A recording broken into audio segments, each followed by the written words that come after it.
हाय नमस्कार।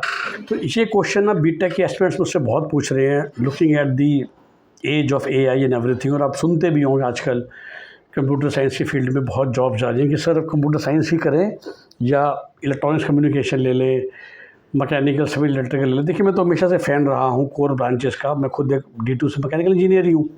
But definitely जो charm, जो ग्लैमर, जो यूएस जाने का मौका था है CS और IT की फील्ड में, उन फील्ड में कम होता है। लेकिन फ़िलहाल इस वीडियो में आपको इस सवाल का जवाब दूंगा कि क्या CS की दुनिया ख़त्म हो जाएगी? जी नहीं।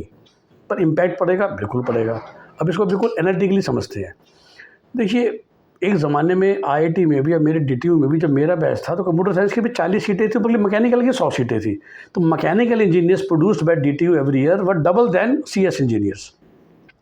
अब आप लोगों की ही जिद से या दुनिया की डिमांड ऐसी हुई कि पिछले 15 साल में ऑफ कोर्स DTU IIT ने तो बंद नहीं करा, पर काफ़ी अच्छे अच्छे कॉलेजों को ना मैकेनिकल इलेक्ट्रिकल स्ट्रीम बंद करनी पड़ गई। मतलब एक IIM यूनिवर्सिटी में कॉलेज है जो पहले सारी स्ट्रीम पढ़ाता था, फिर CS पढ़ा रहा है। तो पूरा कॉलेज में 600 बच्चे CS के हैं। CS AII AIML CS DS etcetera right, जो अच्छा वाला मैकेनिकल इलेक्ट्रिकल पढ़ाते थे। तो लेट से बहुत राउंड फिगर में बोलूँ मैं, इस समय लेट से 20 लाख बच्चे IT की फील्ड में नौकरी कर रहे हैं, किसी न किसी तरह से हम कहते हैं कोडिंग कर रहे हैं। CS IT जेन्युइन कोडिंग, मतलब हम वो नहीं बोलेंगे जो टेस्टिंग कर रहे हैं या CS थे लेकिन डिजिटल मार्केटिंग कर रहे हैं। अभी बात करते हैं जो बिल्कुल कोड लिखने का काम करते हैं, हल्के लेवल का या भारी लेवल का। 20 लाख पकड़ लेते हैं फिगर। देखिए, जितना मर्जी AI आ जाए, अगले 25 साल तक आई कैन गारंटी हूँ इसमें से 10 लाख जॉब तो रहेंगी। हाँ, अब समस्या ये है कि 10 लाख जाएंगी। अब आपका बच्चा या आप किस ब्रैकेट में हो। तो देखिए, मैं हमेशा ना क्रिकेट की एनालॉजी से समझाता हूँ। जब बिल्कुल एक फ्लैट पिच होती है ना, जो लोग थोड़ा बहुत भी क्रिकेट खेले हैं तो कहते हो कि सचिन तेंदुलकर भी सेंचुरी मारता है, विराट कोहली भी सेंचुरी मारता है, और एज ए बैट्समैन आकर हरभजन सिंह भी सेंचुरी मार देता है, या बुमराह भी, क्योंकि वो पिच ऐसी है कि जो मर्जी बल्ला लेके खड़ा हो जाएगा। तो फिलहाल शायद पिछले 25 साल से, सन 2000 से 2020 तक कह लीजिए या 25 तक कह लीजिए, IT की दुनिया फ्लैट पिच चल रही थी। जो भी बीटेक कंप्यूटर साइंस की डिग्री लेके आ जाएगा उसको ये बड़ी कंपनियां SCL, Wipro, Accenture, cognisant absorb कर लेंगी। एक 4 लाख का स्टार्टिंग पैकेज दे देंगे और बंदे की ज़िंदगी शुरू हो जाएगी। अब शायद उतनी आसान पिच नहीं रहेगी, अब पिच हो जाएगी थोड़ी सी डिफ़िकल्ट, विच मीन्स ओनली काबिल batsman will be able to play and survive.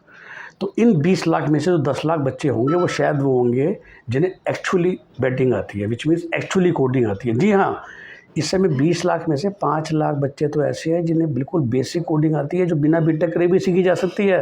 Let me give you a honest answer.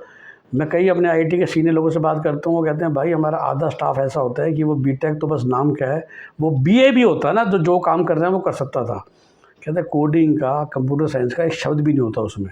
कहते 3 दिन की ट्रेनिंग के बाद अब एक BA पास को लगा सकता है। और ये बहुत बड़ी बड़ी कंपनी की मैं आपको बता रहा हूँ। आपको भी पता होगा जो लोग IT की फील्ड में हैं कि क्या काम करते थे। आप में से भी कई लोग जो पेरेंट भी होंगे IT फील्ड में, बहुत बेसिक कोडिंग है, ना के बराबर कोडिंग। मैं कहता हूँ BA पास का बच्चा भी वो काम कर सकता था जो बीटेक कर रहा है। बट फ़र्क बस ये था कि कंपनियां कहती थी चलो क्लाइंट्स को दिखाने के लिए, क्योंकि बीटेक कंप्यूटर साइंस अच्छा लगेगा तो बीटेक वाले को नौकरी दे देते हैं। उन लोगों की खतरे में है, विच मीन्स बड़ी इंसाइटफुल मैंने उनको बात बताई। अगर आप JEE में 80 परसेंटाइल के ऊपर हो ना तो आप CS में सेफ़ हो, पर 40 परसेंटाइल वाले हो ना, विच मीन ऑफ कोर्स देखिए, एक पेपर आपकी डेस्टिनी डिफाइन नहीं करता। Basically if you think that you can, अभी आपके 40-30 परसेंटाइल आए थे, बट 4 साल बाद जब हर साल हम कहते हैं ना 1 लाख या 2 लाख इंजीनियर पास होते हैं इंडिया से कंप्यूटर साइंस, चाहे उन 2 लाख में से आपकी काबिलियत टॉप 50,000 में होगी, अगर आप ये एश्योर हो अपने आप को लेके, बड़ा सिंपल लॉजिक है, तो CS बिंदास लीजिए। लेकिन अगर आपको पता है कि बच्चा ये सोच के CS ले रहा था कि जैसे दुनिया का भला होगा, मेरा भला हो जाएगा अपने आप, और मैं तो एवरेज था, एवरेज हूँ, एवरेज रहूँगा, तो CS फील्ड आपके लिए नहीं है। तब आप बिल्कुल चेंज कीजिए और आप mechanical, electronics, electrical, civil, production की तरफ देखिए, जहाँ पर भीड़ कम है, अपॉर्चुनिटी ज़्यादा हैं, लोग ले ही नहीं रहे हैं। मेरा वीडियो भी कौन सा पूरा हिंदुस्तान देख रहा है, तो आपका फ़ायदा हो जाएगा। अगर आप एवरेज बच्चे हैं तो कहते हो कि अपना प्लेइंग फील्ड बदल लीजिए। CS की कॉम्पिटिटिव फील्ड को छोड़ के mechanical, electrical, civil, textile, chemical की कम भीड़ वाली फील्ड में आ जाइए। समझे बात को? अच्छा लगा वीडियो तो शेयर कीजिए, लाइक कीजिए, चैनल को सब्सक्राइब कीजिए, फॉलो कीजिए, ताकि इसी तरह की इंटरेस्टिंग बातें आपको पता चलती रहें।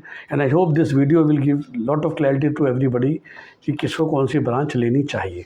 ज़्यादा डिटेल लेनी है तो you can take our paid counselling services by calling us on 9643362320। Bye bye, take care.